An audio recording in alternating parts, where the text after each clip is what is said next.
My name is Diana Crawford. For 35 years, I built Crawford Design Build from a single desk in my garage into one of the most respected construction firms in San Francisco. Every blueprint, every late night, every contract I fought for, I did it with one dream in mind: to leave my only son, Lucas, a legacy he could build upon. The day of his wedding was supposed to be the proudest of my life. The ceremony was held at a luxury downtown hotel. 200 guests, a live orchestra, and a view of the Golden Gate that shimmered like gold. Lucas was marrying Sophie Hayes, the daughter of a wealthy hotel owner. Their families were elegant, well-dressed, and confident. I felt slightly out of place in my navy dress, but proud nonetheless. Throughout the planning, Lucas had been distant, distracted, but I blamed it on wedding stress. Sophie's father, Richard Hayes, insisted on paying for everything. He said it was tradition. I thought it was generous. I was wrong. When the speeches began, the ballroom quieted. Lucas stood tall, glass in hand, smiling at his new bride. His voice carried warmth and confidence. "Today," he said, "is the happiest day of my life. And there's one man I need to thank, the person who made this day possible, my father-in-law, Richard Hayes." Polite applause followed. I smiled, waiting for my turn to be mentioned. Then Lucas continued, "Richard has been a true father figure to me. His generosity, his wisdom, his guidance, he's shown me what family really means." There was a pause, a deliberate, devastating pause. He turned slightly toward me and added, "While others haven't even given a single flower." The laughter died in everyone's throats. I felt my heart stop. The room froze. 200 faces turned toward me. Some looked away in embarrassment. Richard's polite smile vanished. Lucas raised his glass, "To the man who gave me everything I needed to get here." The applause sounded like thunder and knives all at once. I sat perfectly still, my hands trembling beneath the tablecloth. That night, driving home alone through the dark streets, I replayed those words again and again, not even a single flower. By the time I reached my driveway, I had made my decision. If my son truly believed I had given him nothing, then from this moment forward he would receive exactly that. The next morning, the city was still asleep when I sat down in my study. The same room where I had once drafted blueprints, signed contracts, and built the future I thought would belong to my son. Photographs covered the wall, me in a hard hat beside my first project in 1988. Lucas as a boy holding a toy crane. The ribbon cutting of our first office downtown. Each picture represented a sacrifice, a night spent away from home, a dream built with calloused hands. I opened an old binder filled with numbers written in faded ink. The day I mortgaged my house to start the company. The day the bank manager told me I was too ambitious for a woman. The nights I came home too tired to speak, and still kissed my son goodnight, because I wanted him to see that strength didn't always look soft. And now he had erased all of it with one sentence. The phone rang. It was Jacob Allen, my lawyer and friend for nearly 20 years. "Diana," he said gently, "I heard about what happened at the wedding. How are you holding up?" "I'm fine," I replied, though my voice betrayed me. "Jacob, I need you to do something." He hesitated. "Go on." "I want to sell Crawford Design Build, and I want you to check the title on the Monterey condo I gifted Lucas. I need to know if it's still legally under my name." "Diana, are you sure you want to do this right now?" he asked. "That company is your life's work." "It was," I said quietly, "but not anymore. I spent 35 years building something for a son who doesn't see me. I won't spend one more day begging to be respected." He sighed deeply. "The company is entirely in your name, and yes, the condo too." "Good," I said. "Then prepare the documents. I'll sign whatever you need." When the call ended, I sat in silence for a long time. Outside, the fog rolled in from the bay, soft and gray, just like the mornings when I used to walk Lucas to school. That day, I didn't cry.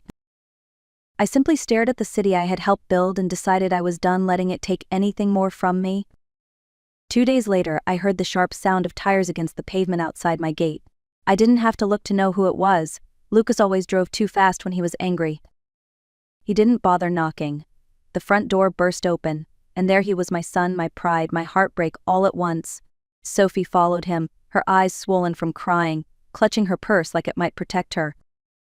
"Mom," Lucas shouted, "please tell me it's not true. Alan from the office said you sold Crawford Design." I set down my coffee, keeping my tone even. It's true.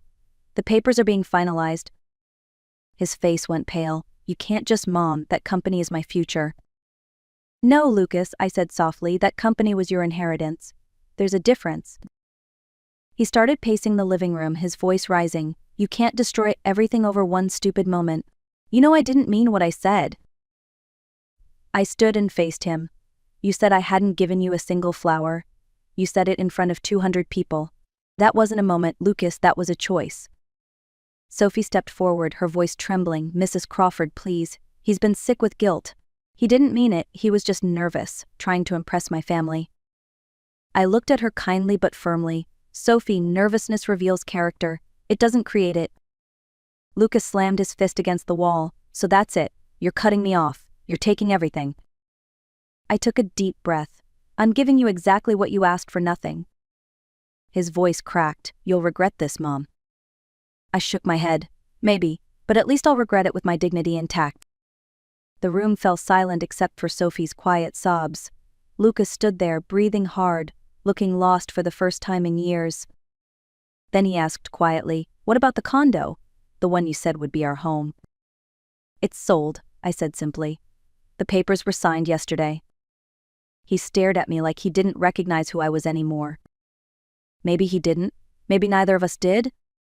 When they finally left, the echo of the door closing felt like the end of an era. I sank onto the couch and whispered to the empty room. Respect costs more than money, my son. You just learned the price. That evening, as the sky dimmed over the city, my phone rang. The screen flashed a name I didn't expect, Richard Hayes. For a moment, I almost didn't answer, but curiosity won. Mrs. Crawford, he began in that smooth, measured tone of his. I hope I'm not intruding. Not at all, I said carefully, though I imagine you're calling about Lucas.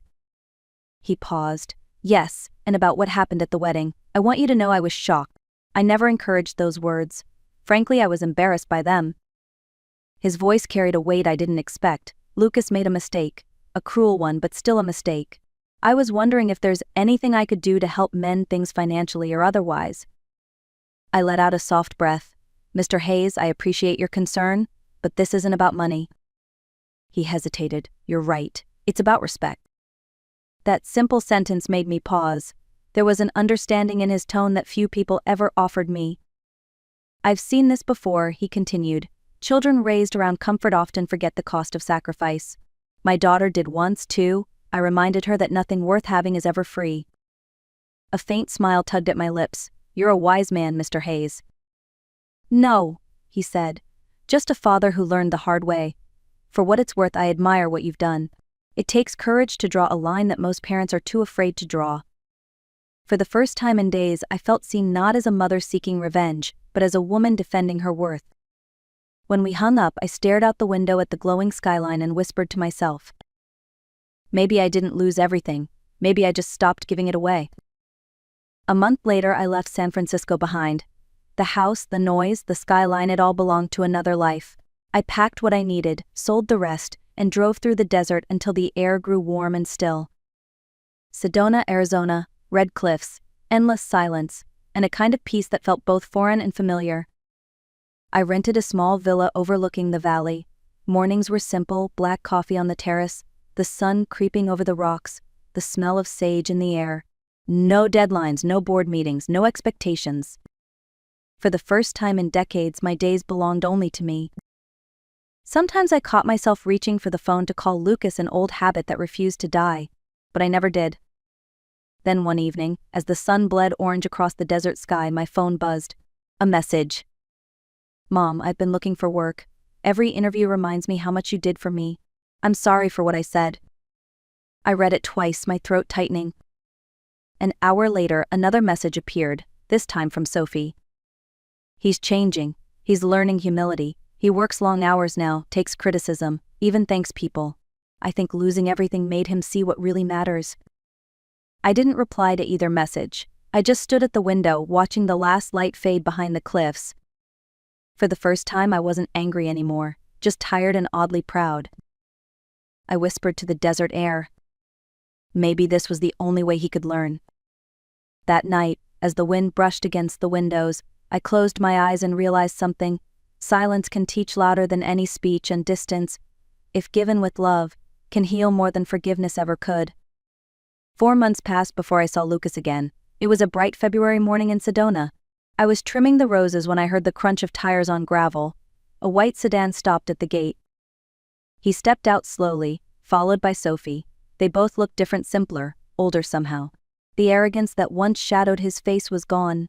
He wore a worn denim shirt, sleeves rolled, hands rough from work. His eyes carried exhaustion, but also something new, humility. "Mom," he said softly, stopping at the gate. "We didn't call because I was afraid you wouldn't want to see us. But please, can we talk?" I hesitated, then opened the gate. "Come in," I said quietly. "Coffee's fresh." We sat on the terrace. The Arizona air was warm and golden. None of us spoke for a while. Then Lucas took a deep breath. "Mom, we're not here for money or favors. I came to ask for forgiveness, the kind that lets a man rebuild his soul." I stayed silent. He went on. "I got a job with a small construction firm outside Phoenix. Entry level. Long hours, small pay. But I needed to start somewhere. For the first time, I had to earn respect instead of inherit it. I used to think success was a birthright. Now I know it's a privilege." Sophie spoke softly. "He's different, Miss Crawford. He's learned to listen, to work hard, to admit when he's wrong." Lucas nodded. "Every day I see people who remind me of you, workers who stay late, who take pride in what they do. I finally understand what you built and what I threw away." I looked at him for a long moment. Then I said, "You finally built something money can't buy, character." He smiled faintly, eyes glassy with emotion. "Does that mean we can start again?" I reached across the table and took his hand. "We already have." For the first time in almost a year, I felt peace settle inside me. The kind of peace that doesn't come from revenge but from understanding. A week after Lucas's visit, I found myself awake before dawn, the air still cool over the desert hills. I made coffee, sat by the window, and thought about the man my son had become. For months, I had wondered if he would ever understand. Now I knew he finally did. That morning, I called my longtime attorney, Jacob Allen.